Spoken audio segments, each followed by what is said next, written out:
बिस्मिल्लाहिर्रहमानिर्रहीम। Dear aspirants, myself Mohsin Hanif और मैं एमके प्रिपरेशन के प्लेटफॉर्म से आपसे मुखातब हूँ। बेटा, जैसा कि आप जानते हैं कि इंडो पाक हिस्ट्री की जो कंप्लीट सीरीज़ है related to one paper exam, वो हम अपलोड कर चुके हैं यूट्यूब पर। तो आज का जो लेक्चर है वो हमारा इसलिए इम्पोर्टेंट है कि इस लेक्चर में जो हमारे वो तमाम लेक्चर्स हैं उनको हमने सम अप किया है। तो अगर आपका पेपर नज़दीक है और आपके पास टाइम नहीं है उन तमाम 12 से 15 जो लेक्चर है हमारे उनको सुनने का, तो आज का लेक्चर अगर आप सुन लेते हैं तो काफ़ी हद तक जो है वो आप चीज़ों को कवर अप कर जाएंगे। आज के लेक्चर में हम टाइम लाइन को डिस्कस करेंगे कि 712 से लेकर 1947 तक जो इम्पोर्टेंट इवेंट्स हैं वो किस सीक्वेंस से हुए हैं और किन ईयर्स के अंदर हुए हैं। तो आपने बेटा लेक्चर को एंड तक सुनना है। तो हम स्टार्ट करते हैं टाइम लाइन ऑफ इंडो पाक हिस्ट्री, इसके मेन इवेंट्स। तो हमने स्टार्ट करना है जी 712 से सन 712 में। 712 इसलिए इंपॉर्टेंट है कि इसमें जो है मोहम्मद बिन कासिम जो कि अरब के रहने वाले थे, इन्होंने हमला किया था सिंध में। तो ये इसमें देखिए कि जो 712 में मोहम्मद कासिम आते हैं, ये मोहम्मद कासिम ने हज्जाज बिन यूसुफ के ऑर्डर पर हमला किया था। मोहम्मद बिन कासिम हज्जाज बिन यूसुफ के भतीजे भी थे और उसके दामाद भी थे। इन्होंने अटैक किया है सिंध पर at the site of devil. Devil जो है वो बंदरगाह थी उस वक्त और आजकल उसको कराची कहा जाता है। और इसने इस जंग के अंदर जो है वो राजा दाहर को शिकस्त दी थी। इसके बाद सेकंड सुल्तान महमूद गजनवी जो है वो जो कि सुख्तगीन का बेटा था, उसने 17 हमलों के बाद पंजाब को फतह किया और इस फतुहात में एक मशहूर मंदिर जो है जिसको सोमनाथ का मंदिर कहा जाता है, उसको भी सुल्तान महमूद गजनवी ने फतह किया था।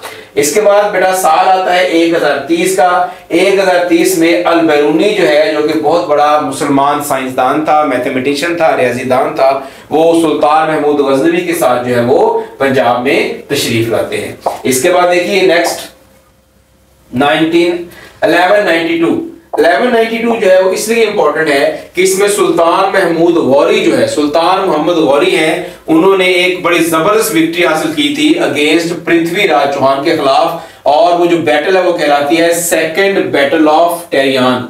जो सेकंड बैटल ऑफ टेरियन है, इसके अंदर सुल्तान मोहम्मद गौरी ने पृथ्वीराज चौहान को शिकस्त दी। इसके बाद ईयर है 1193, सन 1193 में कुतुबुद्दीन ऐबक जो है वो गौरी एम्पायर के डिप्टी बन जाते हैं, उनके नायब बन जाते हैं। और ये वही कुतुबुद्दीन ऐबक है जिन्होंने खानदान गुलामा की हुकूमत की बुनियाद रखी थी बरसगीर के अंदर।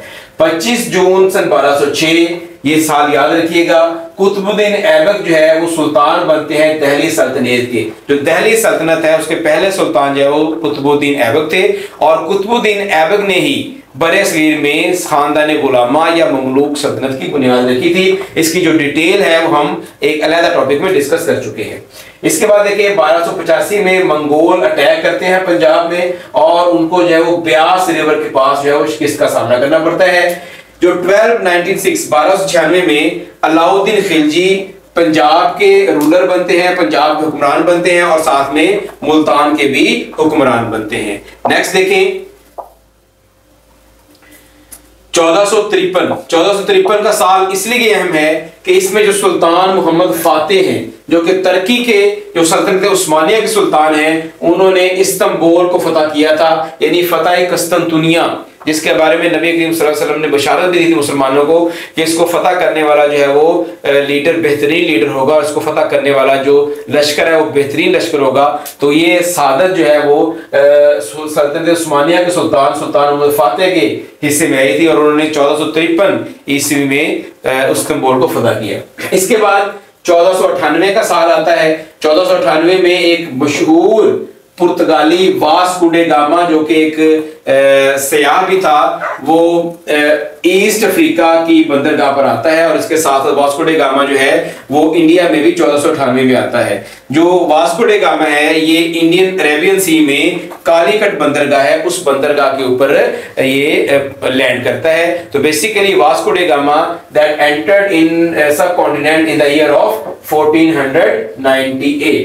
नेक्स्ट देखें इन 1526 1526 का साल इसलिए इंपॉर्टेंट है क्योंकि इसमें इस साल में जो है वो पानीपत की पहली लड़ाई हुई थी, इसमें सुल्तान जहीरुद्दीन मोहम्मद बाबर ने सुल्तान इब्राहिम लोदी को शिकस्त दी थी और उसको शिकस्त देने के बाद बरसगीर में मुगलिया सल्तनत की बुनियाद रखी थी। ये जो फर्स्ट बैटल ऑफ पानीपत है ये अप्रैल 1526 में हुई थी और यही जंग है जिसमें जहीरुद्दीन बाबर ने इब्राहिम लोदी को शिकस्त दी थी और जो इसको जीत कर बरसगीर में जो है वो मुगल एम्पायर की बुनियाद रखी। इसके अलावा उन्होंने 1527 में एक और जंग है जिसको बैटल ऑफ खानमा कहते हैं। बैटल ऑफ खानमा भी जो है वो सुल्तान जहीरुद्दीन बाबर लड़ी थी और 1530 में जो है वो सुल्तान जहीरुद्दीन बाबर का इंतकाल होता है। नेक्स्ट देखें नसीरुद्दीन मोहम्मद हुमायूं। नसीरुद्दीन मोहम्मद हुमायूं जो है वो 1530 से 1540 के दरमियान जो है वो इंडिया के हुक्मरान रहते हैं और उनका जो ताल्लुक था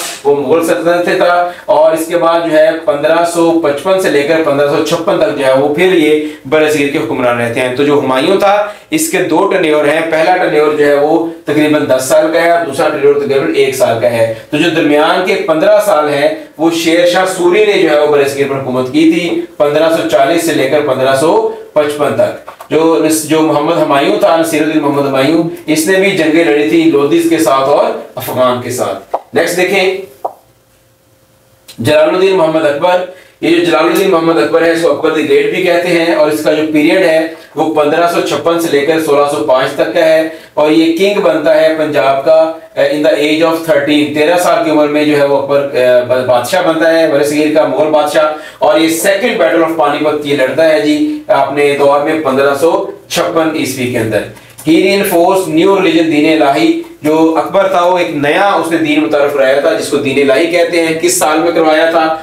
1582 में करवाया था and he was a very sincere with non Muslim और उसका जो मेन उसका एट्रीब्यूट है वो नॉन मुस्लिम स्पेशली हिंदुओं के साथ उसके ताल्लुकात बहुत ही दोस्ताना रहे और बड़ा लिबरल किस्म का बादशाह था। 1600 का साल इसलिए इंपॉर्टेंट है क्योंकि इस साल में जो ब्रिटिश थे वो इंडिया आते हैं और एस्टेब्लिश करते हैं ईस्ट इंडिया कंपनी। तो 1600 में सन 1600 में जो ईस्ट इंडिया कंपनी है उसको बरसगीर में कायम किया जाता है ताकि तिजारत को फरोग दिया जा सके।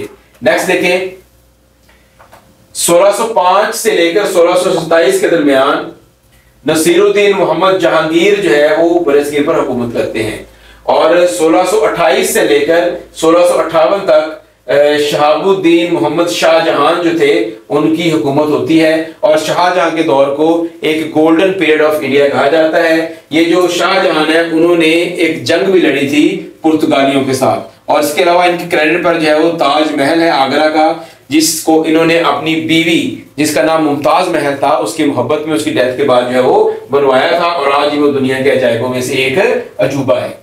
नेक्स्ट देखें जी अब्दुल मुजफ्फर मुहिउद्दीन औरंगजेब आलमगीर। इन्होंने बरसगीर पर हुकूमत की तकरीबन 1658 से लेकर 1707 तक और जो है वो 1669 में ही put down the revolt of Jats. उसकी जो दौर हुकूमत है उसमें जाट्स जो थे उन्होंने बगावत की और उस बगावत को उसने कुचला। He was the best Mughal emperor in both political and religious manners. He made बादशाही मस्जिद in the Lahore। जो ये पॉलिटिकल और रिलीजियस हवाले से दोनों लिहाज से बहुत इंपॉर्टेंट मुगल बादशाह था और बड़ा अच्छा मुगल बादशाह था और इसने जो है वो बादशाही मस्जिद भी बनाई थी लाहौर में। ये जो लाहौर में जो बादशाही मस्जिद है उसको औरंगजेब आलमगीर ने ही तामीर करवाया था। नेक्स्ट देखें era ऑफ सूफीज़म इन सब कॉन्टिनेंट। अब कौन कौन से सूफी आए हैं उसको हम देख लें जरा बरसगीर के अंदर। तो ये सबसे पहले 1564 से लेकर 1624 के दरमियान जो है वो हजरत मुजद्दिद अल-अफ़सानी जिनको हम शेख अहमद सरंदी भी कहते हैं, मुजद्दिद अल-अफ़सानी जो है उनका लक़ब है। तो ये बहुत मशहूर सूफी थे। इन्होंने जो अकबर की गलत दीनी पॉलिसी है उनके खिलाफ जो है वो जिहाद किया था। इसके अलावा हजरत शाह वलीउल्लाह जो है वो 1703 से 1762 तक जो थे और सैयद अहमद शाह शहीद जो है वो 1786 से 1831 के दरमियान और हाजी शरीयतुल्लाह जो है वो 1781 से 1840 के दरमियान। और इनके जो तमाम हालात ज़िंदगी हैं हम एक अलहदा लेक्चर के अंदर भी डिस्कस कर चुके हैं। तो इसके बाद है 1757 का जो साल है वो बैटल ऑफ प्लासी का साल कहलाता है और जो बैटल ऑफ प्लासी है वो सिराजुद्दौला ने लड़ी थी जी लॉर्ड क्लाइव के साथ और इसमें एक बड़ा मशहूर गद्दार बड़ा मशहूर कैरेक्टर है मीर जाफर। तो मीर जाफर की गद्दारी की वजह से सिराजुद्दौला जो था वो क्लाइव के साथ खिलाफ जो जंग हार गया था। तो इस लिहाज से बंगाल जो है वो बरसगीर का पहला सूबा था जिस पर अंग्रेजों ने कब्जा किया। 1761 इसमें जो है वो पानीपत की तीसरी लड़ाई लड़ी जाती है और ये लड़ाई हुई थी अहमद शाह अब्दाली और मराठों के दरमियान। मराठे जो थे उस वक्त, जो उनको सपोर्ट थी मुगल हुकूमत की, और अहमद शाह अब्दाली जो है ये अफगानिस्तान से तशरीफ लाते हैं और 1761 में तीसरी पानीपत की लड़ाई होती है। 1964 का साल देखिए बड़ा इंपॉर्टेंट है, इसमें बॉक्सर की लड़ाई होती है, बैटल ऑफ बॉक्सर, जो कि मीर कासम जो है वो इसके अंदर एक बड़ा मशहूर गद्दार किरदार था। नेक्स्ट देखें, फेमस मुस्लिम जनरल हैदर अली जो कि टीपू सुल्तान के वालिद थे, वो 1761 से 1782 तक जो है वो मैसूर के सरबराह रहे।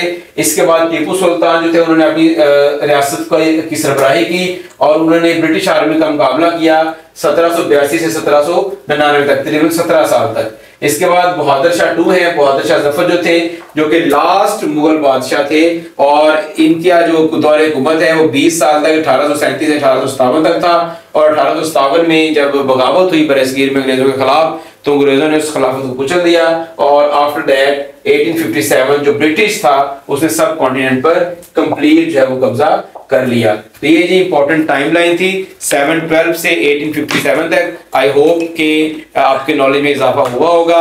अब जो अगला इसका लेक्चर है वो हम इंशाल्लाह नेक्स्ट टाइम डिस्कस करेंगे, जिसमें हम 1857 से 1947 तक तमाम इंपॉर्टेंट इवेंट्स की टाइमलाइन करेंगे। तब तक के लिए मुझे इजाजत दीजिए। अल्लाह हाफिज।